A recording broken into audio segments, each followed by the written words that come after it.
Kisah Abu Nawas. Malu kepada pencuri. Meski hidup sederhana, Abu Nawas dikenal memiliki kebun dan ladang yang luas. Karena kesederhanaannya itu ia tidak pernah memperlihatkan gaya hidup yang mewah layaknya seseorang yang memiliki banyak tanah. Ia banyak memanfaatkan harta dan rezeki yang ia dapat untuk membantu orang-orang miskin di sekitarnya. Kesederhanaan Abu Nawas juga ditunjukkan dari rumah yang dimiliki bersama keluarganya.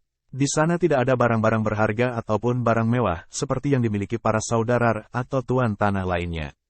Meski di rumah Abu Nawas tidak terdapat barang-barang berharga, entah kenapa seorang pencuri meringsek masuk ke rumahnya untuk mengambil barang-barang berharga yang entah ada atau tidak di rumah Abu Nawas. Diam-diam pencuri itu masuk melalui jendela belakang rumah Abu Nawas. Abu Nawas yang kebetulan berada di rumah saat itu terlihat sangat kaget. Ia lalu diam-diam bersembunyi agar tidak diketahui pencuri tersebut.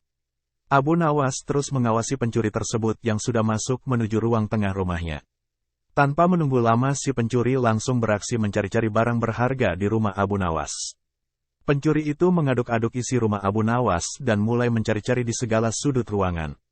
Hati Abu Nawas pun semakin risau melihat si pencuri yang mulai mengobrak-abrik setiap ruangannya. Tapi bukannya menyergap atau berteriak minta tolong, Abu Nawas malah pergi bersembunyi dalam sebuah peti di ruangan lainnya.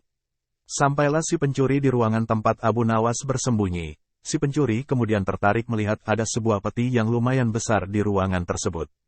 Ia berpikir pastilah di situ keluarga Abu Nawas menyimpan harta benda berharga mereka pikirnya. Ia kemudian segera menghampiri peti tersebut. Alangkah terkejutnya ia ketika mendapati isi peti tersebut adalah si Abu Nawas sang pemilik rumah. Pencuri itu lantas bertanya, "Hei, apa yang kau lakukan di dalam situ?" Tanya si pencuri. "Aku bersembunyi darimu," jawab Abu Nawas dengan malu.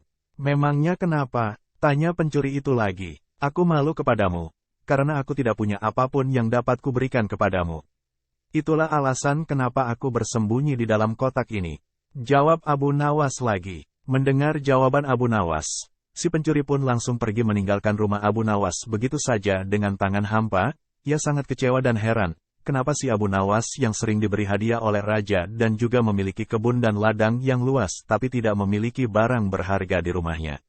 Pencuri itu akhirnya menyadari jika Abu Nawas benar-benar orang yang sangat sederhana kehidupannya, dan suka membantu orang lain yang membutuhkan oleh sebab itulah ia tidak menumpuk-numpuk harta.